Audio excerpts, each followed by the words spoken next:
সমাজসেৱিকা তথা ফেকাল্টি হাইস্কুলৰ প্ৰতিষ্ঠাতা শিক্ষয়িত্ৰী ইন্দিৰা ভূঞা বাইদেউ, বিমল মেধি, তেওঁলোকক আটাইকে আদৰি আনিব আমাৰ নাজিবুদ্দিন আহমেদ ডাঙৰীয়াই।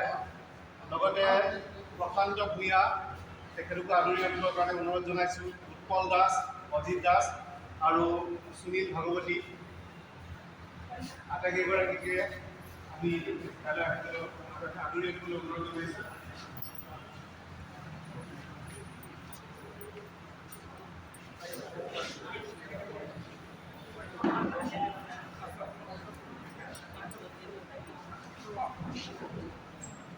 লগতে আমাৰ ইয়াতে উপস্থিত আছে প্ৰমোদ চন্দ্ৰ দাসদেৱৰ এগৰাকী পুত্ৰী নীলমণি দাস, তেখেতকো আদৰি আনিবলৈ আমি অনুৰোধ জনাইছোঁ।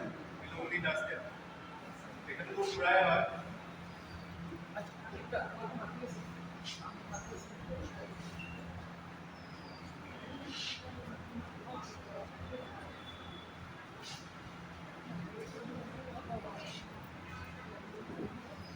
এতিয়া এই কিতাপখন উন্মোচনী কৰাত সহযোগ কৰিবলৈ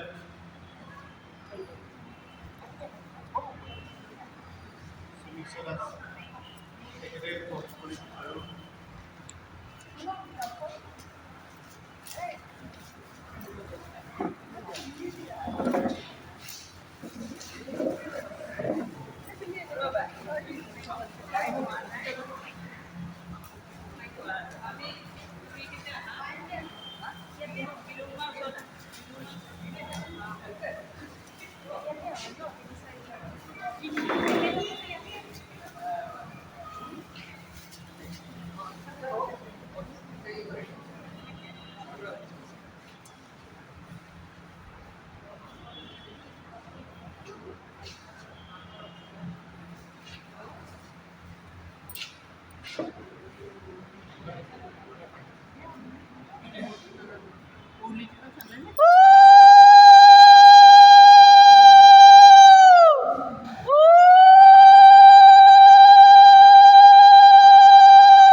কিতাপখন উন্মোচন ইতিমধ্যে হৈ গ'ল।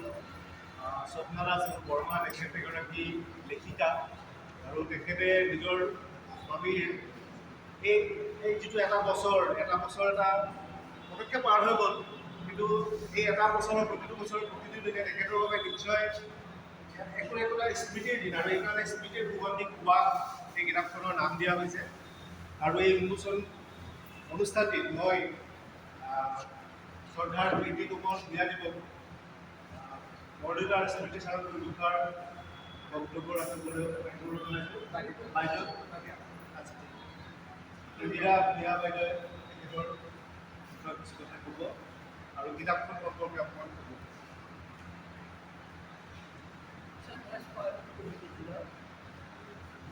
আজি এটা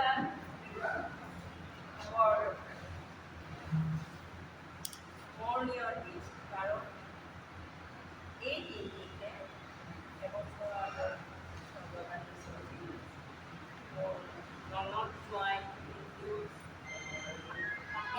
আছিল ভাই আৰু বাইদেউ যদিও মনত যোৱাই আছিল।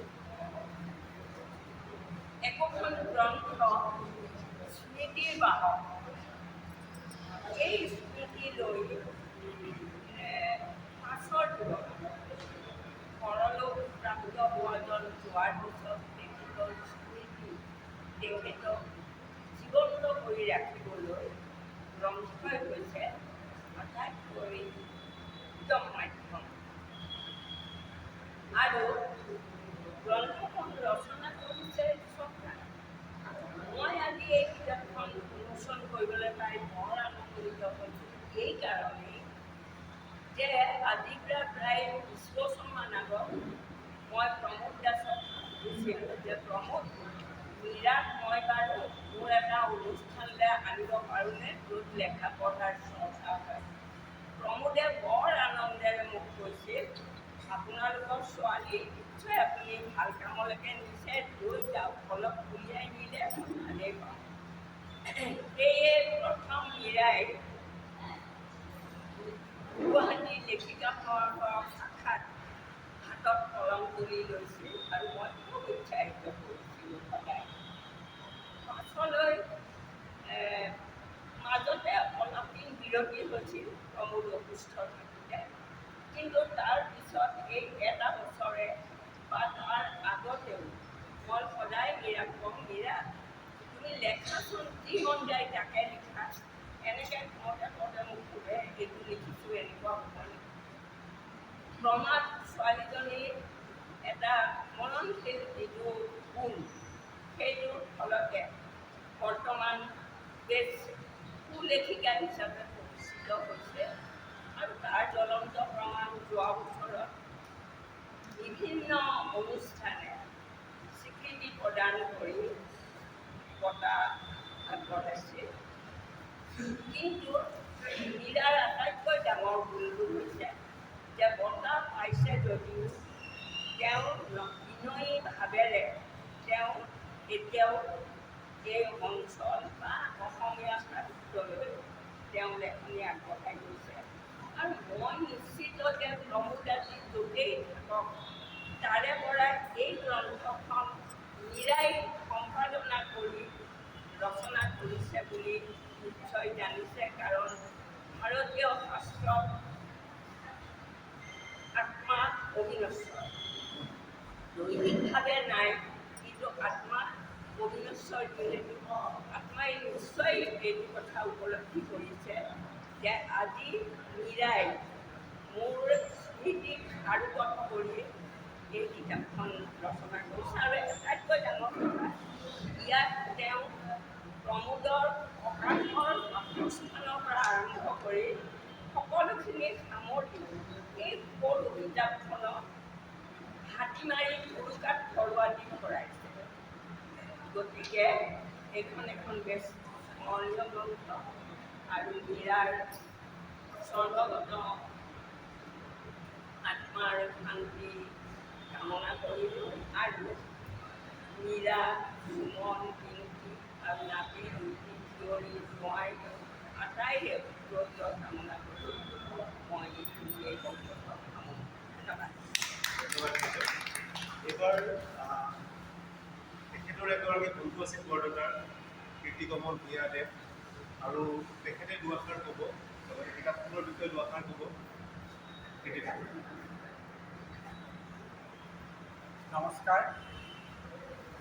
প্ৰয়াত স্বৰ্গীয় প্ৰণৱদেৱৰ সহধৰ্মিনী বোৱাৰী বিহাল বৰ্গ, তেখেতৰ ভাগিক ভাই ভতিজা যিসকল ব্যক্তিসকল, স্বৰ্গীয় ইন্দিৰা বাইদেউ আৰু আপোনালোকক স্বৰ্গীয় দাসদেৱৰ সমাজ গতিকে মই আন্তৰিক শ্ৰদ্ধা আৰু শুভেচ্ছা জ্ঞাপন কৰিছোঁ। প্ৰয়াত দাসদেৱৰ পুণ্যস্মৃতিত জ্ঞাপন কৰিছোঁ মই সশ্ৰদ্ধ ধন্যবাদ। আজি বছৰৰ পিছত এই পুথি লোৱা হৈছে আৰু মই উপস্থিত হ'বলৈ পাই সুখী হৈছোঁ। সেইকাৰণে যে দৰাচলতে মই ক'ব খুজিছোঁ যে আজি এজন ভদ্ৰলোকৰ স্মৃতিচাৰণ অনুষ্ঠানত উপস্থিত, কথাই কামে পোচাকে পৰিশ্ৰমে আচাৰে ব্যৱহাৰে ভাৱনাই চিন্তাই সকলো দিশৰ পৰা এগৰাকী ভদ্ৰলোক আছে। এনেকুৱা ভদ্ৰলোক আজিৰ দিনত আমি বহুত কমেইহে পাওঁ, সকলো দিশত। তেখেতৰ স্ত্ৰীৰ কথা কওঁ মই শুনা নাই, একেলগে ভালেখিনি কাম কৰিলোঁ। আমাক ৰাজনীতিখনত পৰিচালনাত আমি জড়িত আছিলোঁ। তেখেত মই এনেকৈ নজিবুদ্দিন চাহাব জড়িত আছিল, সকলো জড়িত আছিল। গতিকে তেখেতক মানে পাৰফেক্ট জেণ্টলমেন বুলি যিটো কয় তাহানি ইংৰাজৰ আদি কবি চচাই এটা কথা কৈছিল, তেতিয়া পাৰফেক্ট শব্দটো পাৰফেক্ট বুলি উচ্চাৰণ কৰিছিল। স্পেলিঙো আছিল PERFIT, পাৰফেক্ট। সেইটো উল্লেখ কৰি মই কৰিবৰ বাবে এজন পাৰফেক্ট জেণ্টলমেন আছিল চচাৰৰ ভাষাত। গতিকে সেই ব্যক্তিগৰাকীৰ আজি পুণ্যস্মৃতিৰ উদ্দেশ্যে পুণ্যস্মৃতিৰ যিখন উদ্বোধন কৰা হৈছে তাত ভাগ ল'বলৈ পাই মই নিজক মই ধন্য মানিছোঁ। আৰু তেখেতে আপোনাসকলে জানে যে আনৰ উপকাৰৰ বাহিৰে তেখেতৰ আন চিন্তা নাছিল। বিশেষকৈ এগৰাকী জীৱন বৈৰাণী কৰিব এগৰাকী ব্যক্তি ওতঃপ্ৰোতভাৱে জড়িত এগৰাকী ব্যক্তি মোক কৈছিল আপুনি যিমান পাৰে মোৰ কিবা এটা তেনেকুৱা এটা অসুবিধা এটা হৈছিল এটা জীৱন বীমাৰ এটা পলিচিৰ ক্ষেত্ৰত গতিকে আপোনাৰ এইটোৱে বহুত সহজ ইয়াতে টান টান যিবিলাকৰ আছে পলিচি কেছ ইয়াতে যিবোৰ অতি টান আছে কোনেও বলে পাৰে সেইটো মোৰ ওচৰলৈ উকিলেও বলে পাৰে মোৰ ওচৰলৈ তেনেকৈ কয় তেনেকৈ মই জানো যে তেখেতে নিজেতো নকৰে নকৰৰ পৰা জানো তেনেকৈ বহুজনক মানে জীৱন বীমা নিগমৰ সৈতে জড়িত বা পলিচি খোলা বহুজনক তেখেতে বিভিন্ন ধৰণে সহায় কৰি তেখেতসকলক উদ্ধাৰ কৰা বুলিয়ে ক'ব লাগিব বিপদৰ এই ধৰণৰ কথা আৰু সাংস্কৃতিক সমাজৰ আমাৰ যি প্ৰাকৃতিক সাংস্কৃতিক সমাজ আছিল তাৰ সম্পাদক হিচাপে প্ৰধান সম্পাদক হিচাপে তেখেতে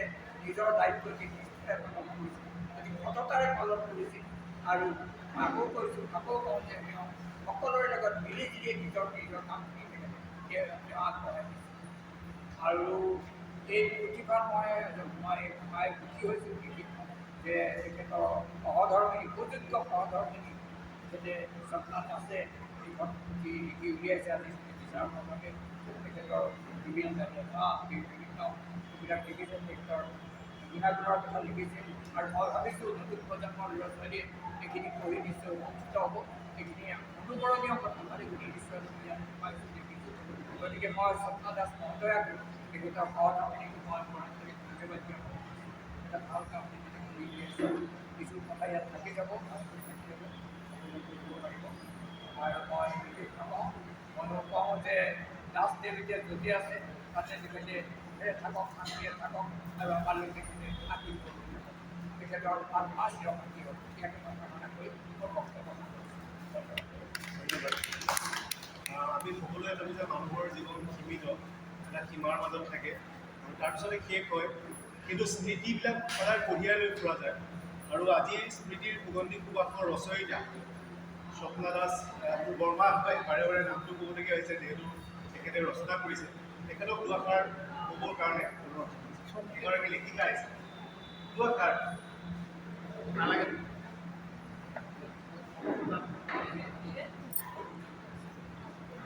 অৱশ্যে তেখেতে সেইখিনি কথা তেওঁৰ মনৰ কথাখিনি এই কিতাপখনত আছেই যিয়ে নহওক আজি